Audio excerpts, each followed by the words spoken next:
हाँ, सर्वेभ्यो नमो नमः। बच्चों, आज अष्टमी कक्षा का पंचदश पाठ प्रारंभ कर रहा हूँ, ध्यान से देखेंगे। चलो मंगलम से पहले शुरुआत करेंगे। यज्जाग्रतो दूरमुदयति दैवं तदुसुप्तस्य तथैवैति दूरङ्गमं ज्योतिषां ज्योतिरेकं तन्मे मनः शिवसङ्कल्पमस्तु। तन्मे मनः शिवसङ्कल्पमस्तु। सुसारथिरश्वानिवयन्मनुष्यान् नेनीयते भीष्मभिर्वाजिनैव रेत्प्रतिष्ठाम्यदजिरं जविष्ठं तन्मे मनः शिवसङ्कल्पमस्तु। तन्मे मनः शिवसङ्कल्पमस्तु। तन्मे मनः शिवसङ्कल्पमस्तु। अब चलिए पाठ की तरफ चलते हैं बच्चों। पंचदशः पाठः प्रहेलिकाः। पहेलियाँ हिंदी में भी पहेलियाँ होती हैं, इंग्लिश में जिसको पजल्स कहते हैं। संस्कृत में बहुत सारी पहेलियाँ साहित्य में पाई जाती हैं बच्चों। कुछ पहेलियाँ यहाँ पर आपको ज्ञानवर्धन के लिए दी गई हैं। देखो, कुछ कहा भी गया है, पहेलियाँ मनोरंजन की प्राचीन विधा हैं। विधा मतलब तरीका। ये प्रायः विश्व की सारी भाषाओं में उपलब्ध हैं। संस्कृत के कवियों ने इस परंपरा को अत्यंत समृद्ध किया है।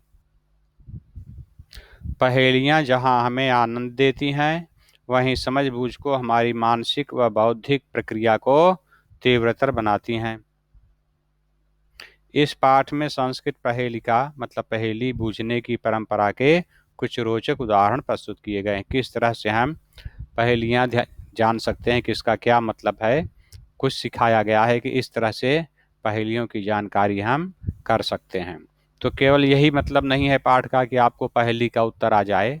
इसका ये भी मतलब है कि हर शब्द को समझें, उसका अर्थ समझें, क्या कहा जा रहा है और उसके अर्थ में कहाँ पर पहेली छिपी हुई है, उसकी पहेली के अंदर कहाँ पर वह बात छिपी है जो कि उसको पहेली बनाई हुई है। इस बात को समझना है बच्चों। तो चलो पहले श्लोक जो है पहेली का पढ़ते हैं। अच्छे से देखेंगे आप सब।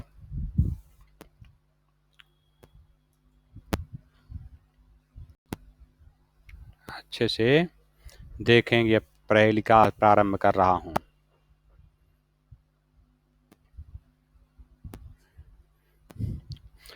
कस्तूरी जायते कस्मात् को हन्ति कर्णाम कुलम किं कुर्यात् कातरो युद्धे मृगात् सिंहः पलायते। कस्तूरी जायते कस्मात् को हन्ति कर्णाम कुलम किं कुर्यात् कातरो युद्धे मृगात् सिंहः पलायते। पहला श्लोक है, इसमें कुछ प्रश्न हैं। कह रहे हैं कस्तूरी जायते कस्मात्। कस्तूरी कस्मात् मतलब कहाँ से या किससे, जायते मतलब उत्पन्न होती है। कस्तूरी किससे उत्पन्न होती है। दूसरा प्रश्न है इसमें को हन्ति, संधि है, अलग अलग कर देंगे तो होगा इसमें कह धन हन्ति। कह मतलब कौन, हन्ति मतलब मारता है। करिणाम, करिन शब्द का अर्थ होता है हाथी। करिणाम जो है षष्ठी बहुवचन का रूप है, जिसका मतलब है हाथियों के। कुलम मतलब कुल को, वंश को, खानदान को। हाथियों के वंश को कौन मार देता है। और आगे तीसरी पंक्ति में कह रहे हैं किम कुर्यात् कातरो युद्धे। कातरो युद्धे संधि होकर के हुआ है। अलग अलग अगर हम कर देंगे तो ये होगा बच्चों, अलग अलग करने से हो जाएगा कातरह और युद्धे। कातरह युद्धे। कातरह मतलब घायल, परेशान, युद्ध में जो कातर हो गया है, एकदम व्याकुल हो गया है। किम कुर्यात, वह क्या करे, मतलब वो क्या करता है अगर युद्ध में परेशान हो जाता है, घायल हो जाता है, दुखी हो जाता है, व्याकुल हो जाता है। तो ये तीन तो प्रश्न हैं। और उत्तर यहाँ पर चौथे में बताया जा रहा है, मृगात सिंहः पलायते। मृगात मतलब हिरन से, सिंह मतलब शेर, पलायते का अर्थ है भाग जाता है। मतलब जहां पर हिरन खड़ा रहेगा उसको देख करके सिंह भाग जाता है। कहा कि ये तो कोई भी अर्थ ही नहीं बैठ रहा है इन प्रश्नों से इसका। सिंह को देखकर हिरन भाग जाए ये तो मतलब ठीक है, लेकिन यहाँ पर आप कह रहे हैं कि हिरन को देखकर सिंह भाग जाता है। कहा यही तो पहेली है। अब पहेली बूझिए इसका क्या मतलब होगा। तो पहले हम लोग शब्द जो कठिन है इनके अर्थ लिख लेते हैं, फिर पहेली को बूझते हैं और आगे बढ़ते हैं बच्चों। फिर से हम लिखेंगे अभी, जिससे कि आप इनको देख करके लिख सकें। ये 3 शब्द यहाँ पर आए हैं, देखो। जायते का मतलब होता है उत्पन्न होती है।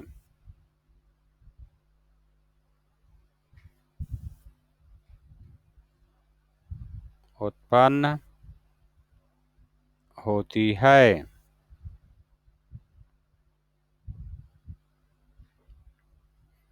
परिणाम का मतलब है हाथियों का या के। पलायते का मतलब है भाग जाता है। पलायते का मतलब हुआ भाग जाता है। तो इस तरह से ये जो 3 शब्द हैं इनका आप इस श्लोक में पहले अर्थ नोट कर लें।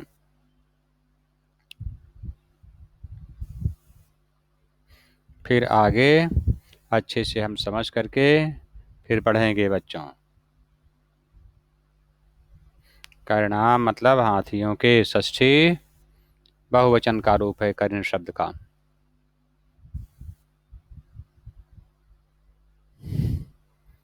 और पलायते का मतलब है भाग जाता है। पलायते भाग जाता है।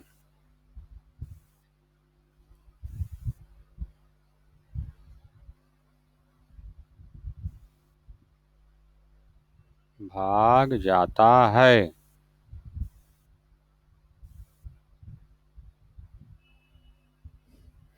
अब पहुंचते हैं फिर श्लोक में। कस्तूरी एक सुगंधित पदार्थ का नाम है बच्चों, बहुत महकती है कस्तूरी। द्रव है एक, लिक्विड जैसी, बहुत महकती है वो। तो उसी के विषय में पूछ रहे हैं। कस्तूरी जायते कस्मात। इसमें आगे प्रश्न है बच्चों, कस्तूरी जायते कस्मात, जो पढ़ा दिया फिर से दोहरा रहा हूं, ठीक से देख लेंगे। कस्तूरी कहाँ से उत्पन्न होती है, पैदा होती है। दूसरा है को हंति करणाम कुलम, करणाम कुलम कह हंति, हाथियों के वंश को कौन नष्ट कर देता है, कौन मार देता है। तीसरा है इसमें किम कुर्यात कातरो युद्धे, कातरह युद्धे किम कुर्यात, जो परेशान व्यक्ति है, व्याकुल हो गया है, घायल हो गया है युद्ध में, वह क्या करता है। मृगात सिंह पलायते, हिरन को देखकर सिंह भाग जाता है। कहा यह ठीक नहीं है, इसको अब देखिए, इसीलिए पहेली बनी है, इसको हम लोग बूझते हैं। देखिए अब इसमें क्या है, कस्तूरी कहाँ से उत्पन्न होती है। इसका उत्तर होगा बच्चों चौथी पंक्ति का पहला शब्द, मृगात मतलब हिरन से। कहा जाता है हृदय की नाभि में कस्तूरी होती है जो बहुत महकती है, वहां से उत्पन्न होती है कस्तूरी, कस्तूरी मृग बोलते हैं। और को हंति करणाम कुलम, हाथियों के वंश को कौन नष्ट कर देता है। दूसरा शब्द इसका लेंगे चौथी पंक्ति का, सिंह। सिंह मतलब शेर। सिंह जो है बड़े बड़े हाथी मत वाले क्यों न हो, उनको मार करके उनके वंश को नष्ट कर देता है। और किम कुर्यात कातरः युद्धे, युद्ध में परेशान होने वाला मनुष्य, व्याकुल हो जाने वाला मनुष्य क्या करता है? पलायते, भाग जाता है, युद्ध छोड़ करके भाग जाता है, नहीं तो उसके प्राणों के संकट होते हैं, उसके प्राण बच नहीं सकते।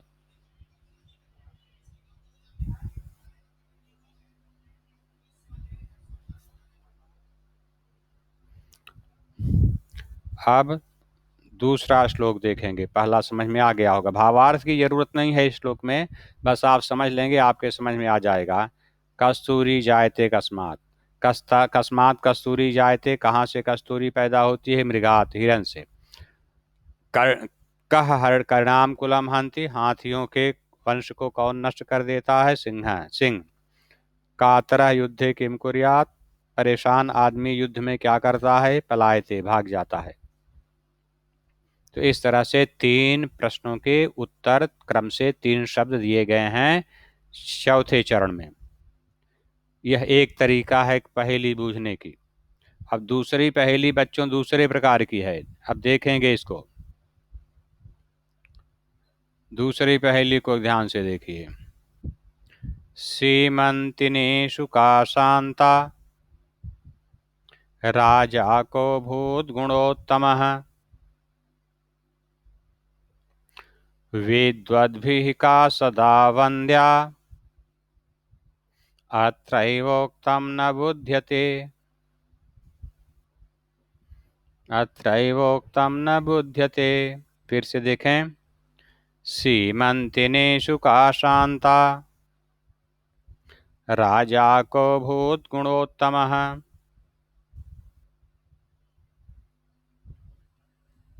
विद्वद्भिः का सदा वन्द्या,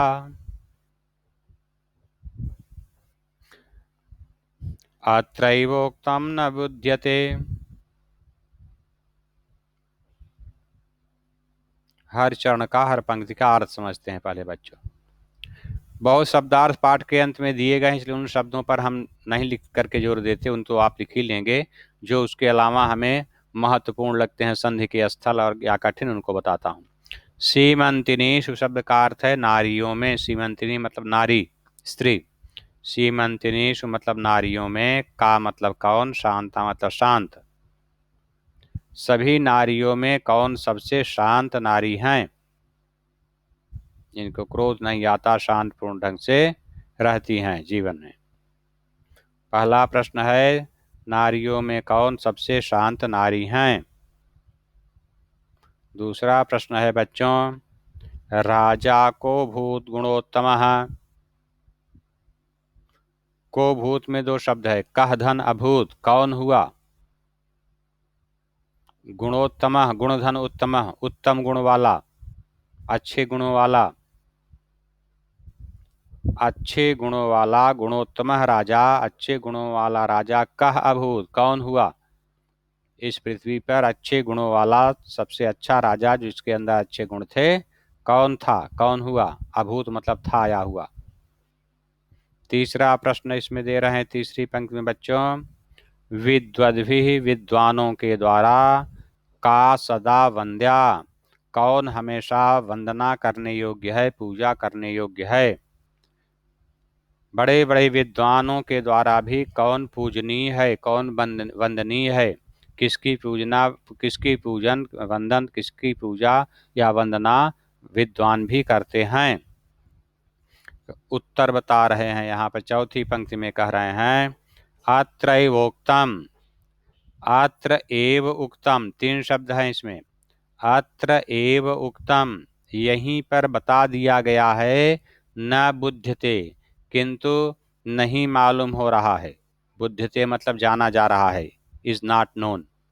यहीं पर बता दिया गया है उत्तर, किंतु नहीं मालूम हो रहा है, पता नहीं चल रहा है।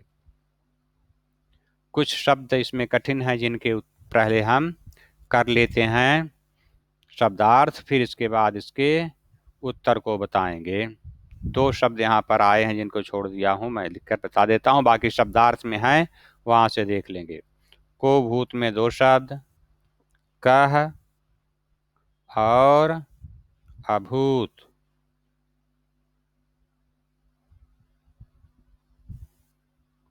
कौन हुआ या था।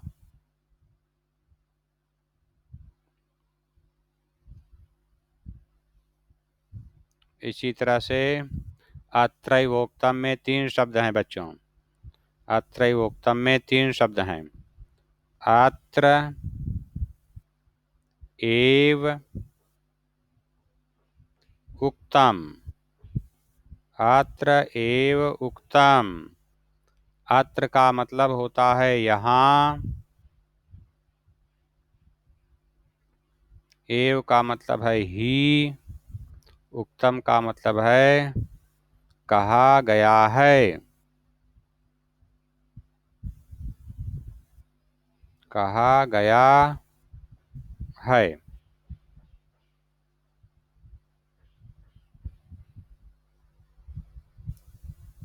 अत्र एव उक्तम। अत्र का मतलब है यहाँ। एव का मतलब है ही। और उक्तम मतलब कहा गया है। अत्रैवोक्तम मतलब यहीं पर कहा गया है, कहीं दूसरी जगह इसका उत्तर नहीं है, किंतु आपको पता नहीं चल रहा है, न बुद्धते, नहीं मालूम पड़ रहा है। यहीं पर कहा गया है।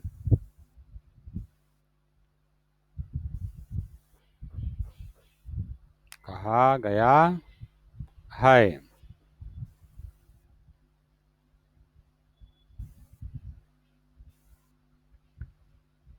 अब देखते हैं आगे, फिर पहुंचते हैं वहां पर बच्चों। अब ध्यान से उत्तर देखिए। इसका उत्तर समझने का तरीका अलग है बच्चों। देखो, इसमें कहते हैं उसी स्थान पर उत्तर है उसका। सीमंतिनीषु का शांता।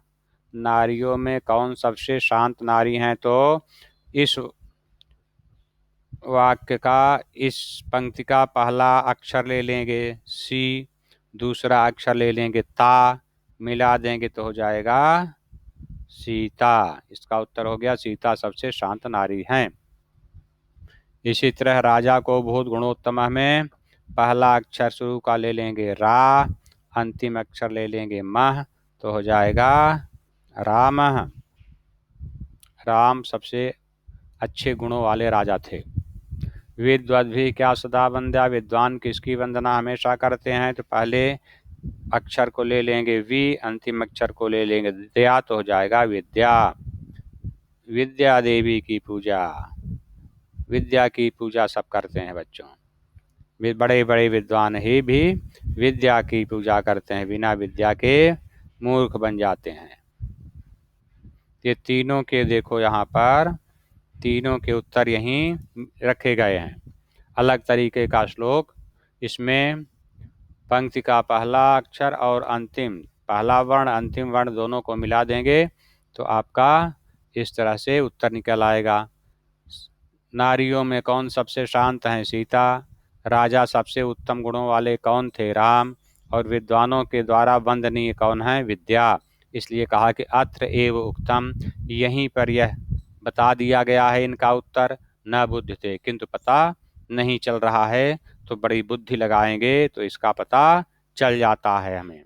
यह इसमें बात आई है बच्चों। मेरी समझ से कोई बहुत कठिन नहीं है, थोड़ा सा भी ध्यान लगाएंगे तो आपको इसका उत्तर समझ में आ जाएगा। कोई कठिन बात नहीं है बच्चों। अब चलो इसके आगे हम सब तीसरा श्लोक देखते हैं।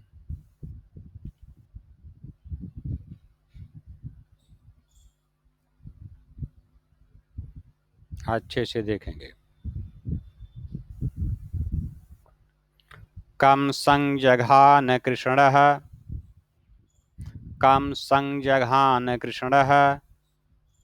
काशीतलवाहिनी गंगा। के दारपोषणरताः। कम बलवन्तं न बाधते शीतम्।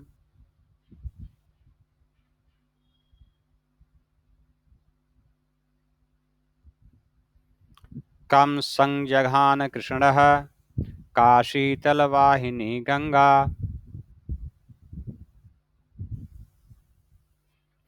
केदार पोषण रताः कम बलवंतं न बाधते शीतम।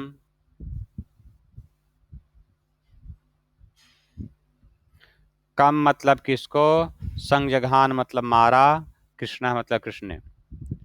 कृष्ण ने किसका वध किया, कंस ने किसको मारा था, कृष्ण ने किसको मारा था, कृष्ण ने किसका वध किया था, पहला प्रश्न है। दूसरा प्रश्न है बच्चों, का शीतल वाहिनी गंगा।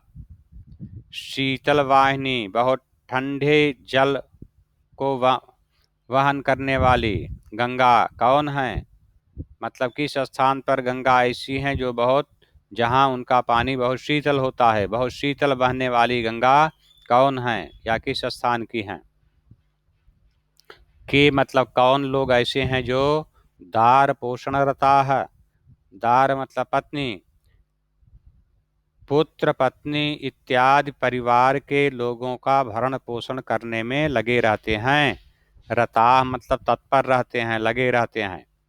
पत्नी पुत्र इत्यादि परिवार के सदस्यों को भोजन इत्यादि का प्रबंध करने में लगे रहते हैं। ऐसे कौन लोग हैं जो सबके भोजन की व्यवस्था करते हैं।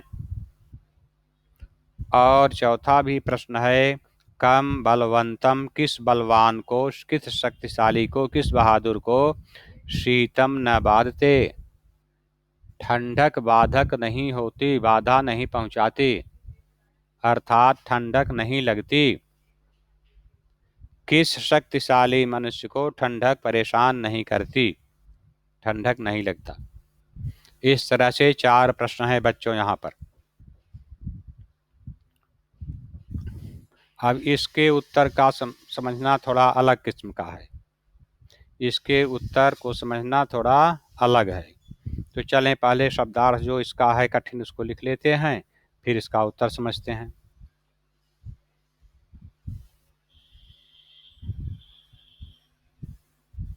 संजघान मतलब मारा, वध किया।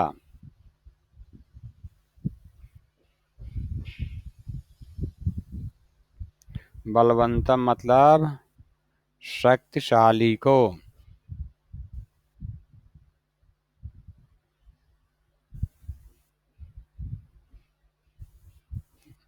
ये 2 शब्द हैं जो शब्दार्थ में नहीं होंगे, जिनको समझना जरूरी है, तो हम लिख लेते हैं। संजघान मतलब मारा, बलवंतम मतलब शक्तिशाली को।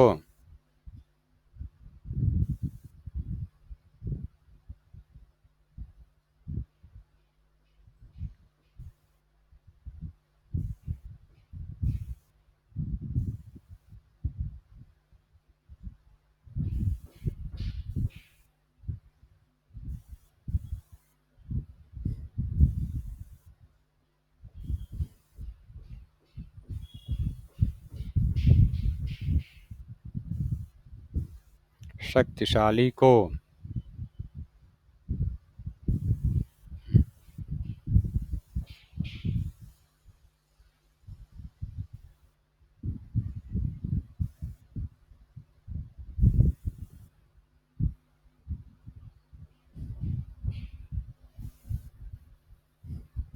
इस तरह से इसका शब्दार्थ देखिए। अब चलो हम धीरे धीरे अब इसके उत्तर को समझेंगे।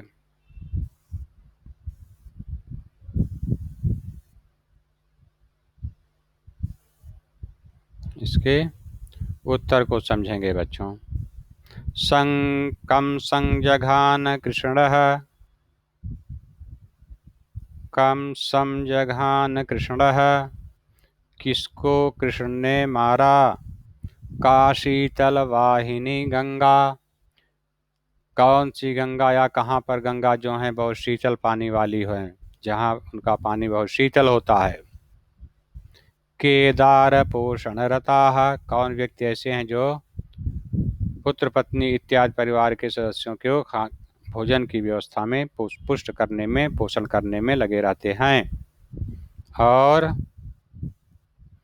कम बलवंतम न बाधते शीतम, और किस शक्तिशाली मनुष्य को ठंडक नहीं लगती, ठंडक परेशान नहीं करती। इसके अर्थ को समझने का अलग तरीका है बच्चों। कंग संग जगहान को अब दूसरे ढंग से शब्दों को बांटते हैं। कंसम को एक साथ कर देते हैं, कंसम और जगहान कर देते हैं। इस तरह से इसका अलग ढंग से विच्छेद कर देते हैं। कंग संग जगहान, इसका उत्तर हुआ कंस को मारा। कंसम मतलब कंस को, जगहान मतलब मारा। इसी तरह से काशी तल वाहिनी को अलग करेंगे हम लोग, काशी मिला देंगे, काशी तल, काशी तल वाहिनी, ये इसका हो जाएगा। मिला दिया एक में।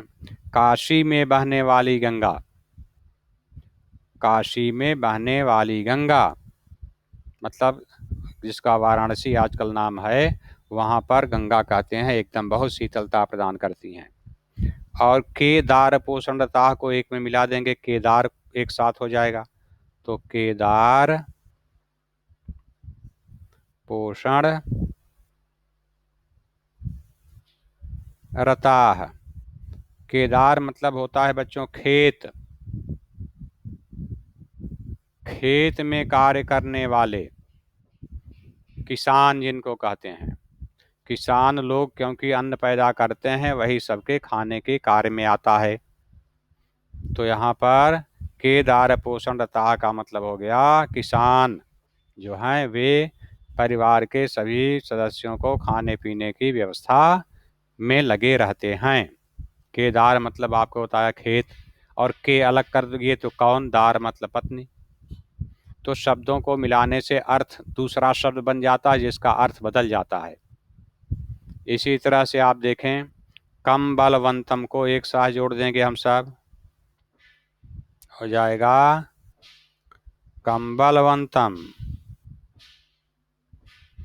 कंबल वाले मनुष्य को, जिस मनुष्य के पास कंबल रहता है, उसको ठंडक नहीं परेशान करता, उसको ठंडी नहीं लगती बच्चों, क्योंकि कंबल से ठंडी वह बचा लेता है। तो कंबलवंतम जो है उसको ठंडी नहीं लगती। इस तरह से इसके उत्तर देखें, वहीं पर हैं, केवल शब्दों को मिला देने से उसका उत्तर आ जाता है। फिर से आप देख लें एक बार, कम संग जगहान कृष्ण, किसको कृष्ण ने मारा, इसका उत्तर आया कंसम जगहान, कंस को मारा। फिर कहाँ पर गंगा नदी शीतल जल वाली हो जाती हैं, बहने वाली हो जाती हैं, शीतलता से बहती हैं, इसका उत्तर आया काशी के पास एकदम बहने वाली जो गंगा है वे शीतलता से युक्त हो जाती हैं। कौन पुत्र पत्नी इत्यादि की पोषण में लगे रहते हैं, इसका उत्तर हो गया केदार पोषणता। खेती के कार्य में लगे हुए जो किसान हैं वे सबको पुष्ट करने के कार्य में लगे रहते हैं। फिर अगला प्रश्न है, कम बलवंतम न बाधते शीतम, किस शक्तिशाली मनुष्य को ठंडक नहीं परेशान करती, बाधा नहीं पहुंचाती, उसका उत्तर होगा, दोनों को मिला देंगे, कम बलवंतम, कंबल वाले मनुष्य को ठंडक नहीं लगती। तो इसके उत्तर देखो, शब्दों को एक में मिलाने से या अलग ढंग से उसको शब्दों को बनाने से उसका उत्तर निकल आता है। तो इसका अलग तरीका है, ये अलग तरीके से इसका उत्तर समझ में आता है बच्चों। इस तरह से इनको शब्दों को मिलाने से इनका उत्तर मिल जाता है। तो इस तरह हम इसके उत्तर को समझ लेंगे, कोई कठिन तो बात है नहीं, अच्छे से आपके समझ में आ भी गया होगा, अच्छे से समझ में आपके आ भी गया होगा। चाहें तो फिर से देख लें, कम संग जगहान कृष्ण, कम संग जगहान कृष्ण, किसको कृष्ण ने मारा था, उत्तर है कंसम जगहान, कंस को मारा था। फिर दूसरा है, का शीतल वाहिनी गंगा, कहाँ पर ऐसी गंगा है जो शीतल जल वाली है, इसका उत्तर है काशी तल वाहिनी, काशी के एकदम निकट बहने वाली जो गंगा हैं वे शीतलता प्रदान करती हैं। फिर है केदार पोषणता, कौन हैं जो पत्नी पुत्र इत्यादि की के भोजन की व्यवस्था में लगे रहते हैं। उत्तरा केदार पोषणता, जो खेती के कार्य को अच्छे से करने वाले हैं, खेतों का जो पोषण करते हैं, जो खेतों में पानी इत्यादि देते हैं, खाद देते हैं और बीज बोते हैं, वे किसान लोग सभी परिवार के सदस्यों को पुष्ट करने में लगे रहते हैं। और कम बलवंतम न बाधते शीतम, इसका उत्तर है कम बलवंतम, कंबल वाले मनुष्य को न बाधते शीतम, ठंडक परेशान नहीं करती, ठंडक बाधा नहीं पहुंचाती। तो इस तरह से इसके उत्तर का तरीका अलग है बच्चों। किस किस तरीके से बनते हैं पहेलियाँ, उनके उत्तर कैसे आते हैं, ये सब कुछ 2-4 तरीके आपको इन श्लोकों के माध्यम से सिखाने का प्रयत्न किया जा रहा है। अब चौथा जो है श्लोक अलग तरह की पहेली है। ये चौथे श्लोक में अलग तरह की पहेली है बच्चों, ध्यान से देखेंगे तो समझ में आ जाएगा ये भी। अब चौथा श्लोक पढ़ते हैं। बहुत सरल है, बस थोड़ा समझ भर जाइए इसको, कहीं रटने की, कहीं समझने की, कहीं याद भावार्थ समझने की, रटने की आवश्यकता नहीं पड़ेगी। बस ध्यान से देखते जाइए, आपको समझ में आता जाएगा। वृक्षाग्रवासी न च पक्षिराजः, त्रिनेत्रधारी न च शूलपाणिः, त्वग्वस्त्रधारी न च सिद्धयोगी, जलं च बिभ्रन्न घटो न मेघः। वृक्षाग्रवासी न च पक्षिराजः, त्रिनेत्रधारी न च शूलपाणिः, त्वग्वस्त्रधारी न च सिद्धयोगी, जलं च बिभ्रन्न घटो न मेघः। बहुत अच्छा सा श्लोक है और इस पहेली का अर्थ समझने का, इस पहेली का क्या तात्पर्य है, यह अलग ढंग है। जो 3 श्लोकों में 3 तरीके बताए थे, ये चौथा तरीका इन तीनों से अलग है बच्चों। इसमें ध्यान से देखें कि किस तरीके से इसका अर्थ हम समझेंगे। वृक्ष अग्रवासी, वृक्ष मतलब होता है पेड़, अग्र मतलब आगे ऊपर एकदम, वासी मतलब वास करने वाला, निवास करने वाला। पेड़ के एकदम ऊपर निवास करता हूँ। पहले बताता है कि मेरा लक्षण जान लीजिए, फिर आप लोग बताओ कि मैं कौन हूँ, ऐसा पूछ रहा है। कहा देखो वह वृक्षाग्रवासी है, पेड़ के एकदम ऊपर रहता है। तो बच्चे कहे कि पेड़ के एकदम रूप रहने वाला तो पक्षी हैं, चिड़िया आ कर के ऊपर बैठ जाते हैं पेड़ के एकदम। तो कहा न च पक्षीराजः, और ये भी बता देता हूँ कि मैं पक्षी नहीं हूँ, पेड़ के एकदम ऊपरी भाग पर मैं निवास करता हूँ और मैं पक्षी नहीं हूँ। कहा तो ये तो फिर नहीं ठीक बन रहा, कुछ और आप बताइए, तब मैं समझूं कि आप क्या हैं, और कोई लक्षण अपना बताइए और पहचान बताइए। तो देखिए और एक पहचान बता रहे हैं। त्रिनेत्रधारी, त्रि मतलब 3, नेत्र मतलब आँख, धारण करने वाला। वह 3 आँखें धारण करने वाला है, 3 आँखें हैं उसके पास। कहा तो पहले ही बता देते तो मैं तो जान जाता 3 आँख धारण करने वाला कौन है। कहा कौन है, कहा शूलपाणि, शंकर जी। शूलपाणि मतलब शंकर, शिव। कहा न च शूलपाणि, ये भी बता देता हूँ, और मैं शंकर नहीं हूँ, मैं शिव नहीं हूँ। वह जिसके विषय में बताया जा रहा है वह शिव नहीं है। कहा तब बता करके कहते हैं नहीं है, तब और कोई बात बताइए, फिर क्या लक्षण है उसका। कहा त्वक वस्त्रधारी, त्वचा जो होती है ऊपरी भाग को त्वचा कहते हैं, जैसे पेड़ का ऊपरी भाग जो होता है छाल जिससे बनती है उसको, त्वचा को का कपड़ा धारण करता हूँ, मतलब पेड़ की जो छाल इत्यादि है या जो त्वचा ऊपरी भाग है, पशुओं या पेड़ों की जो छाल है उसका कपड़ा बना करके पहनने वाला हूँ मैं। कहा तब मैं समझ गया, छाल या पशुओं की छाल या वस्त्र की छाल पहनता है जो, वह तो सिद्ध योगी एकदम होता है। तपस्वी योगी सन्यासी जो होते हैं वे वैसा करते हैं। कहा न च सिद्ध योगी, कोई सिद्ध योगी भी वह नहीं है। कहा इतने तीनों बातें मैं बता रहा हूँ, तीनों कह रहे नहीं है, तो फिर और कुछ बात बताइए तब मैं बताऊं। कहा एक बात यह है, जलम च बिभ्रन, पानी को धारण करता हूँ, मैं पानी धारण करता हूँ, मेरे पास खूब पानी रहता है। कहा पानी रहता है तो खूब पानी तो घड़े के अंदर रहता है, तो घड़ा है। कहा घटो न, घटह न, घड़ा नहीं है। और कहा फिर बादल हो सकता है, क्योंकि बादल के पास भी पानी बहुत रहता है। कहा न मेघः, बादल भी नहीं है। घटः मतलब घड़ा, मेघः मतलब बादल, न मतलब नहीं। जलम बिभ्रन, पानी रखता हूँ, और न घटः न मेघः, न तो घड़ा हूँ और न बादल हूँ। बच्चे कहे पानी रखते हो तो या तो घड़ा हो गए या बादल। कहा नहीं, न तो वह घड़ा है न बादल है। फिर से देखें बच्चों, वृक्षाग्रवासी, पेड़ के एकदम ऊपरी भाग में रहता है। न च पक्षीराजः, किंतु वह पक्षी नहीं है। त्रिनेत्रधारी, तीन आंखें हैं उसके पास, लेकिन न च शूलपाणि है, वह शिव नहीं है, शंकर नहीं है। त्वक वस्त्र धारी, छाल के कपड़े को धारण करता है, किंतु न च सिद्ध योगी, कोई सिद्ध योगी या तपस्वी नहीं है। जलम च बिभ्रन, और पानी है उसके पास, लेकिन न घटः न मेघः, न तो वह घड़ा है और न मेघ या बादल है।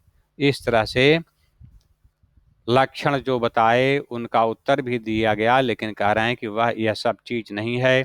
अब आप बूझो कि वह कौन सा है जिसके अंदर ये सारे लक्षण घटित होते हैं। एक ही चीज है जिसके अंदर ये सारे गुण पाए जाएंगे।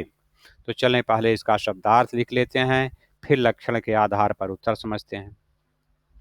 एक शब्द यहाँ पर आया है जो कि पहले तो बाकी शब्दों का अर्थ दे दिया गया है, बाकी शब्दों का अर्थ आपके शब्दार्थ में दिया है। एक शब्द है जिसको बताना है, शूलपाणि ही। शूलपाणि शब्द का अर्थ होता है बच्चों बताया, शिव या शंकर।